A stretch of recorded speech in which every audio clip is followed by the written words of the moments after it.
Party office లో వాడు చేయి నరికేశాడన్నా, వాడిని వదులుతున్నా, వాడిని ఏం చేయన్నా, వాడికి ఎంత ధైర్యం అన్నా, మనవాడు చేయి నరికేశాడా, వదులుతున్నా అన్నా, వాడు అంతా చూడాలన్నా. నా పార్టీ ఆఫీస్ లో ఏం జరగలేదు. సెల్లో ఉన్న వాడిని బయటికి పంపించు. సార్, నా కళ్ళ ముందే మీ వాడు చెయ్యి నరికాడు సార్. ఏం జరగలేదన్నానుగా, వాడిని వదిలే. స్టేషన్ లో ఏమైనా జరిగితే మన ఇద్దరికి ప్రాబ్లం సార్. 20 ఏళ్లుగా రాజకీయాల్లో ఉన్నాను. ఎవణ్ణి ఎక్కడ ఏం చెయ్యాలో నాకు తెలుసు. బయట వెయిట్ చేస్తాను, పంపించు.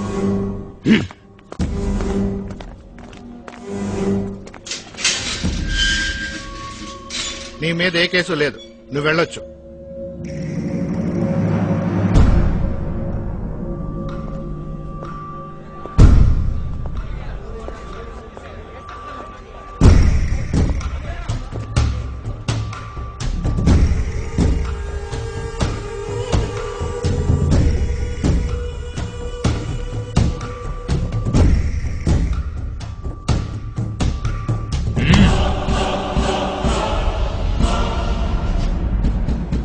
నువ్వు చెయ్యి నరకడం తప్పు కాదు, నరికిన చోటు తప్పు.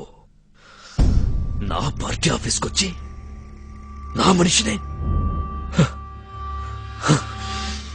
అసలు నీకు నా రేంజ్ ఏంటో తెలుసా?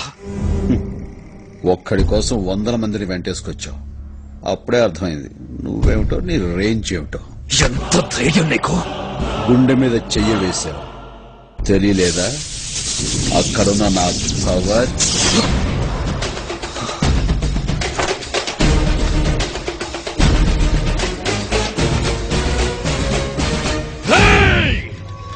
తినాలనుకుంది తిను, కోరికలుంటే తీర్చేసుకో, చూడాల్సినవేమైనా ఉంటే ఇప్పుడే చూసేసుకో.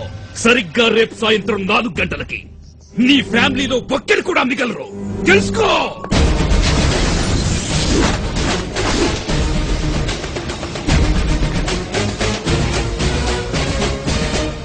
రేయ్, నా ఒక్కడి కోసం ఇంతమందిని వెంటేసుకొచ్చావు. ఈ ఒక్కడే వందలాది పాకిస్తాన్ శత్రు సైన్యాన్ని చీల్చి చెండాడాడు. అది నువ్వు తెలుసుకో.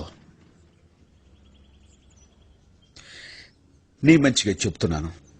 4 గంటలకు నువ్వు మనుషులు పంపిస్తే 4 గంటల 10 నిమిషాలకి జీవితంలో ఎంత పెద్ద తప్పు చేశాన్రా అని ఏడుస్తూ కూర్చుంటావు. కాదు కూడదనుకుంటే పెట్టుకో, చూపిస్తా.